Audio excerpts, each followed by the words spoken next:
Hey, New Life. My name is Michael Bartlett, and I'm the lead pastor of Collective Church in Frederick, Maryland.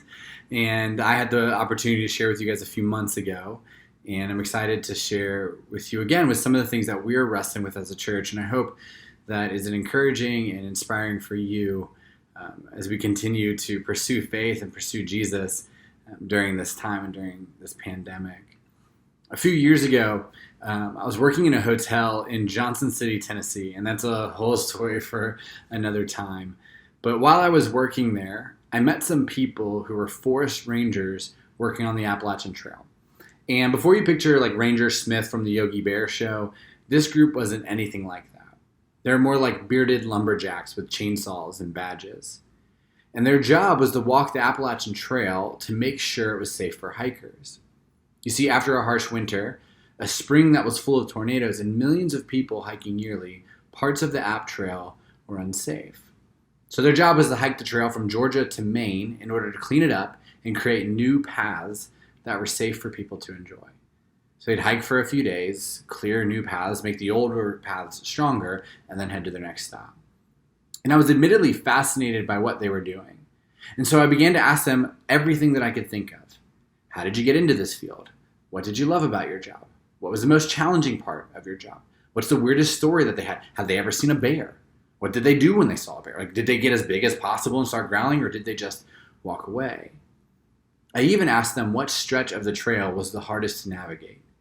And to be honest, I asked this question just so I could judge the other states that the App Trail runs through. I was living in Tennessee at the time, but would have felt a weird sense of pride if they said Tennessee, Virginia, or Maryland had the toughest stretch. Seriously, I just wanted to make fun of Georgia and the other lame states that I'd never lived in before. But this is one of the answers that the guys gave me, and it's always stuck with me. He said, outside of the notorious spots in the trail, such as Lehigh Gap, Mount Washington, Mount Madison, and the White Mountains, all of the states have their challenges. But the stretches of the trail that are the most dangerous are the ones that have been worn down over years of hiking. He explained the oldest paths always look more enticing because they've been walked before, but they create a false sense of safety because they look familiar. Over time, the oldest paths get worn down. The rocks get smooth. The root systems of the trees don't go as deep because the ground is disturbed. And in a storm, these paths become incredibly dangerous. And so that's why part of their job was to redirect paths, to give old ones a break, to make new paths, and to keep people moving safely through the mountain chain. And I know that I'm talking about hiking trails, but this feels a lot like life right now, doesn't it? Right? The path that we're on is no longer hikeable. And partly because we've been walking it for years, partly because life has made it difficult. So a new path has to be made. The coronavirus has obviously changed things. It's changed how we live. It's changed how we work, how we go to church, how we do school. I mean, most of us, their life is completely different than what it was just a few months ago. And the thing is, new paths need to be made. Right? Our goals are still the same, and maybe the vision for our life or for our ministry or whatever we may be doing is still the same, but the route has changed. Isaiah 43, God says this. He says, "For I am about to do something new. See, I've already begun. Do you not see it? I will make a pathway through the wilderness. I will create rivers in the dry wasteland." Let me read that again. Isaiah 43, verse 19. "For I am about to do something new. See, I've already begun. Do you not see it? I will make a pathway through the wilderness. I will create rivers in dry wasteland." See, in this, God's promise and God's response to Isaiah when the Israelites are in exile in Babylon, right? This isn't when things are going well for them.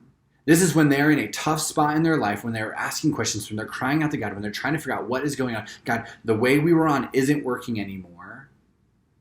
And that's God's response.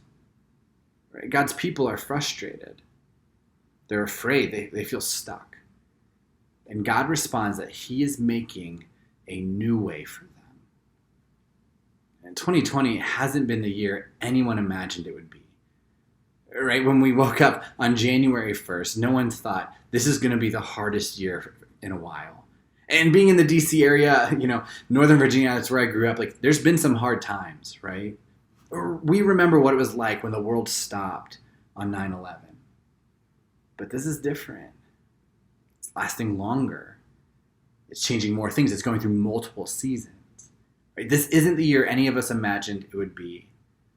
But the truth is, we can't wait for old paths to open back up when God is making new ones.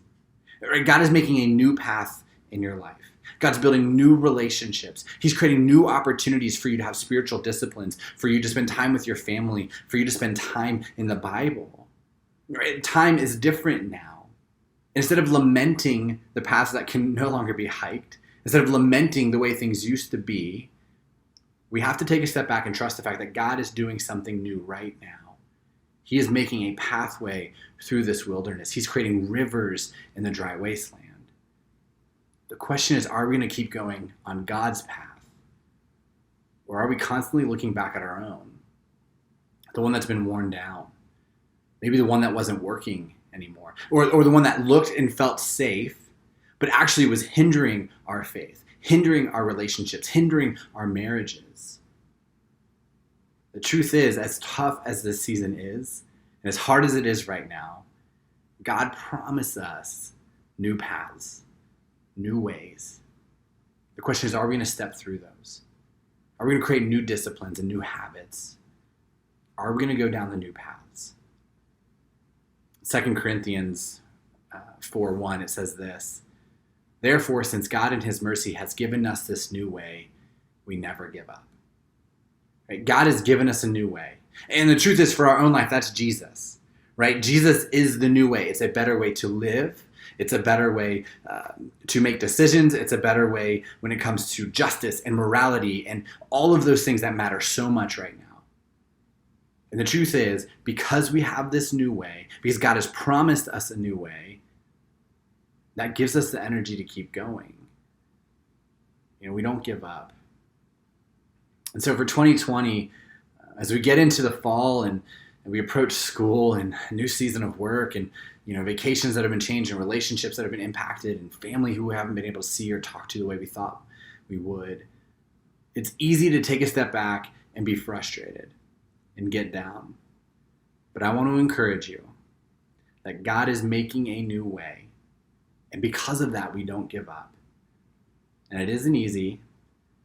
It isn't what we expected. And the truth is, we don't even know when this season will end. But what we do know is that God is with us.